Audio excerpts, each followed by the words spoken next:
Salut les amis, on se retrouve pour une nouvelle vidéo. Donc aujourd'hui, un petit retour sur le VAP Expo.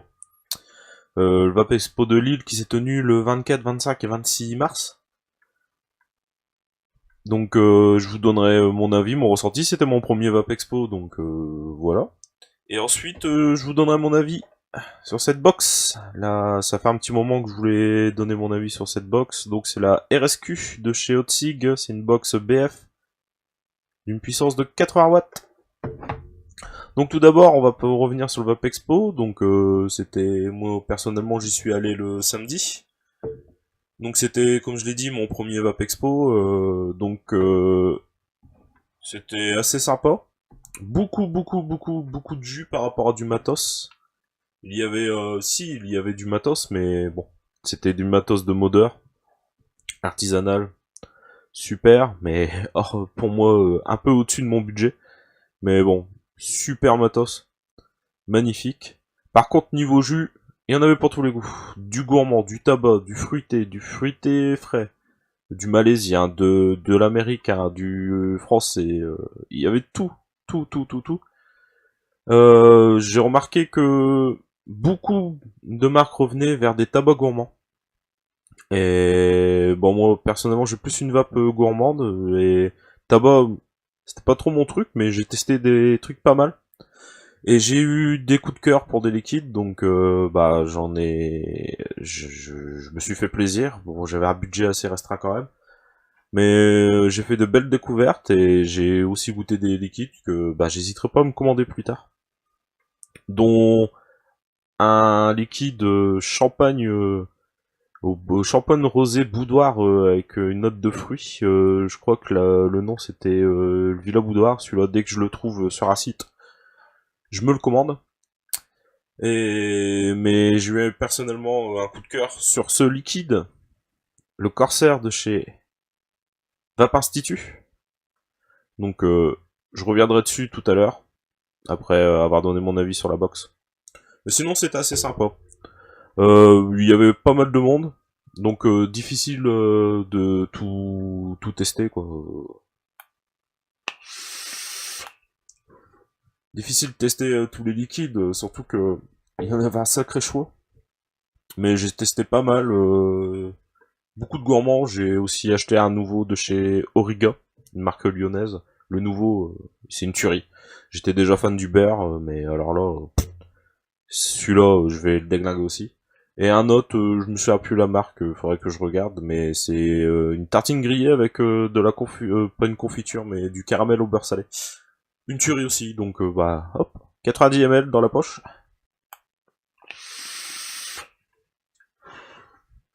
Sinon, ben super. C'est aussi l'année du pod. Vous voyez les cigarettes avec les cartouches. Hop, prime.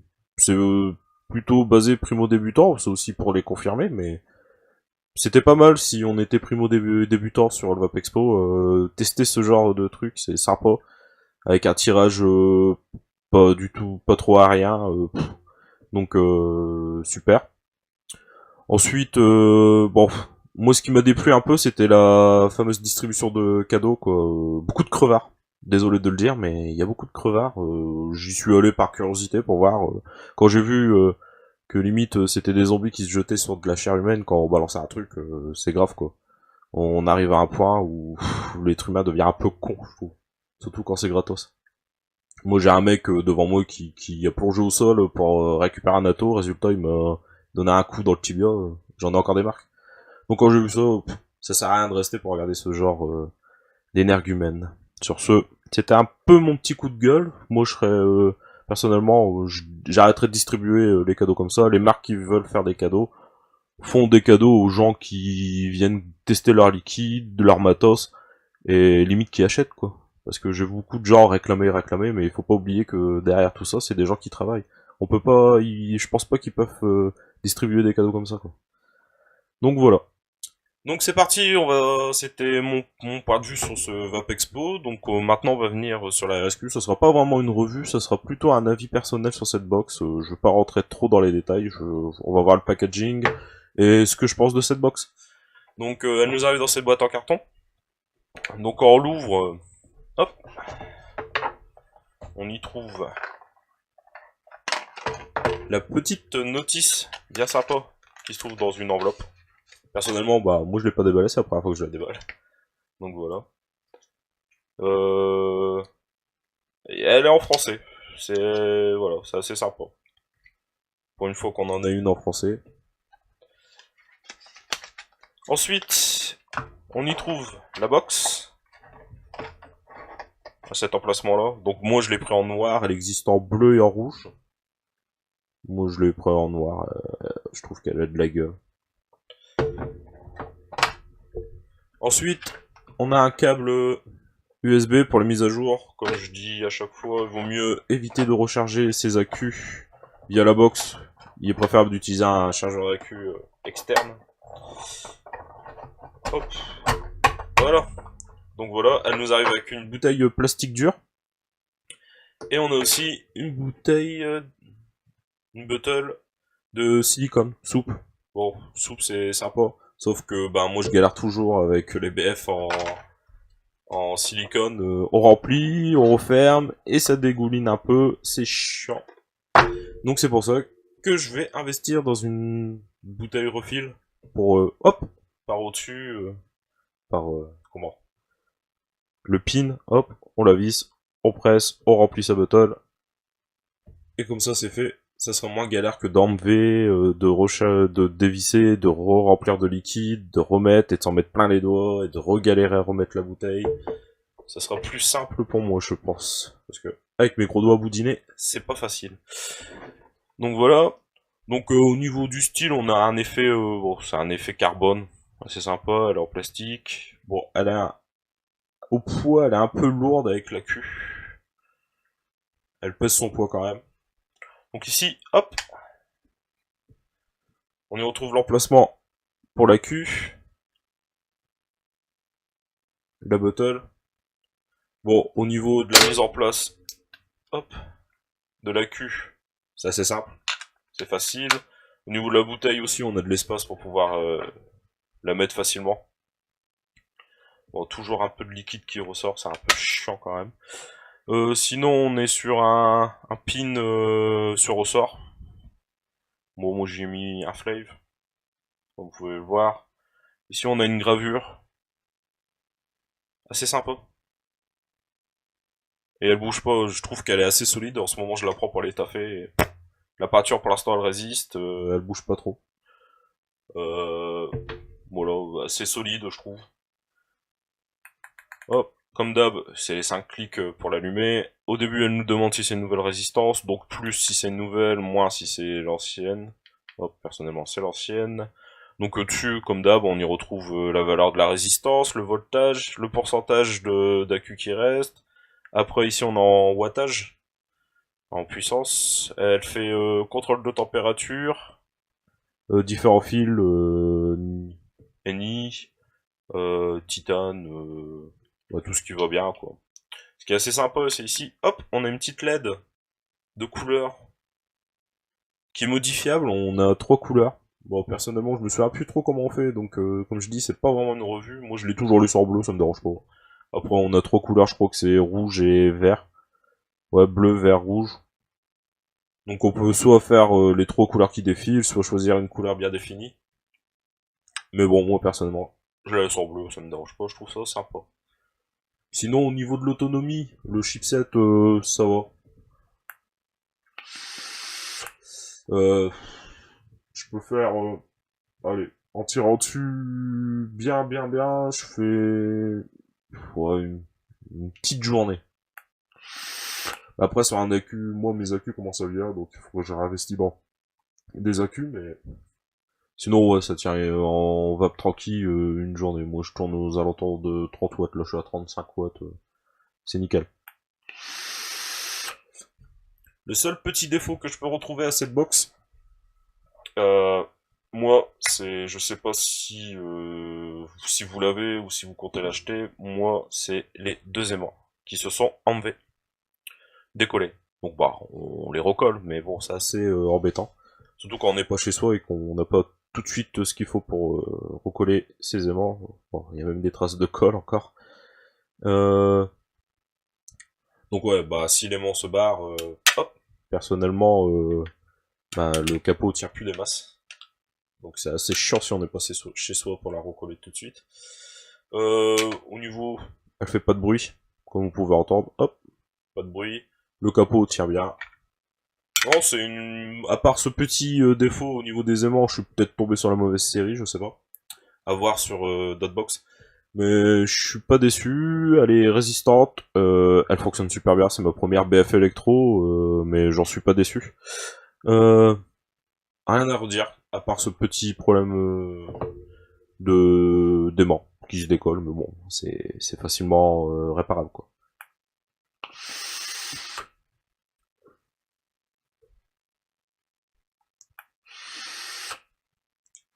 On se fait plaisir, c'est pour du taf. Donc voilà.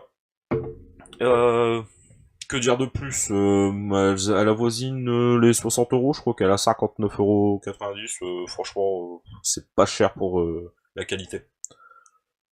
Elle est d'une bonne qualité, moi je la trouve belle. Un peu lourde, mais bon, ça, c'est une box électro, quoi. Et bon, le petit détail, c'est les aimants qui se décollent, mais je lui trouve pas vraiment de défaut. Super sympa, une bonne réactivité, il n'y a pas de latence au niveau du switch. Ça envoie direct. Donc voilà. Donc si vous cherchez une bof, une bof, pardon, excusez-moi, une box BF électro, bah je vous conseille la RSQ de chez Hotzig. Sur ce, on va revenir sur ce fameux liquide de chez Vape Institut, pour lequel j'ai un coup de cœur. Donc Vape Institut, marque française bien connue, qui commence à faire son nom, justement, Talac, Maloc. J'avais fait une revue sur le Donuts Myrtille, je me souviens plus du nom, c'était le Young Donuts, enfin un truc comme ça. Bah une tuerie, j'ai testé plein de trucs sur le stand. Le Lion Roars, une tuerie, mais alors old school, encore plus crémeux, encore meilleur. Ensuite, ils avaient sorti une nouveauté, rien que pour le Vape Export série limitée, qui était l'inconnu. On était sur une base de fraises avec une touche d'abricot. Je suis pas fan des fruités, mais je me serais bien laissé tenter, mais au niveau budget, bon, j'étais un peu restreint. Si je voulais acheter d'autres liquides, je pouvais pas tout prendre. Mais alors celui-là, dès que je l'ai goûté, j'en suis tombé amoureux, j'adore les gourmands. Et là, on est sur un tabac gourmand.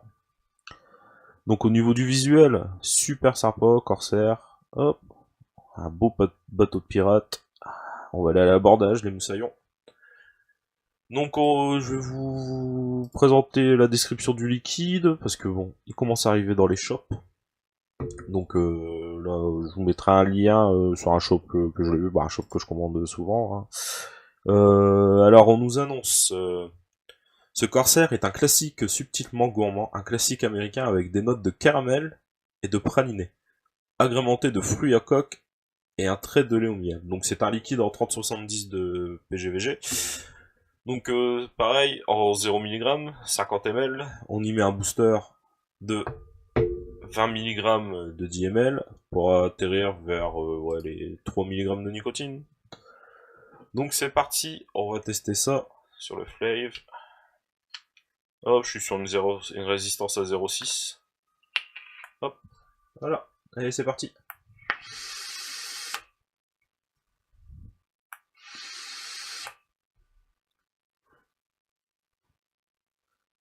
Donc direct, on est sur une base tabac,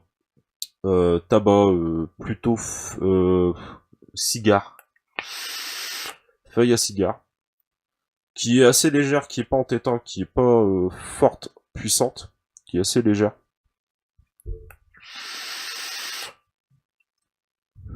Et ensuite, on a des notes gourmandes. Je sens des notes de fruits à coque.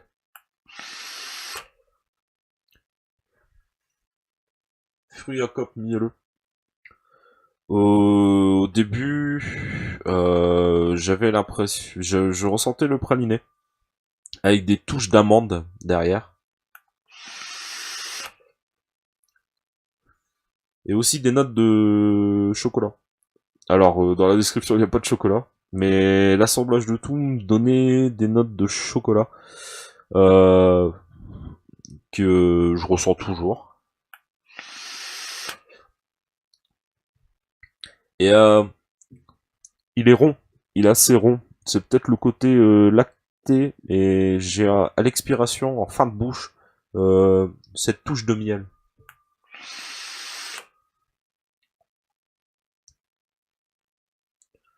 On est tabac. Je cherchais un liquide gourmand tabac, et là je l'ai trouvé. Alors All Day pour moi, il peut passer, sauf que j'ai un problème. Au bout de 2 jours sur le même liquide, je ressens moins les saveurs. Donc je suis tout le temps obligé de changer de liquide à peu près tous les 2 jours. Je peux pas plus de 2 jours sur le même liquide. Je perds, je ressens plus vraiment les saveurs, donc je suis obligé de changer souvent. Mais celui-là, si vous avez pas ce problème comme moi, en All Day il passe facilement. Il est pas écœurant.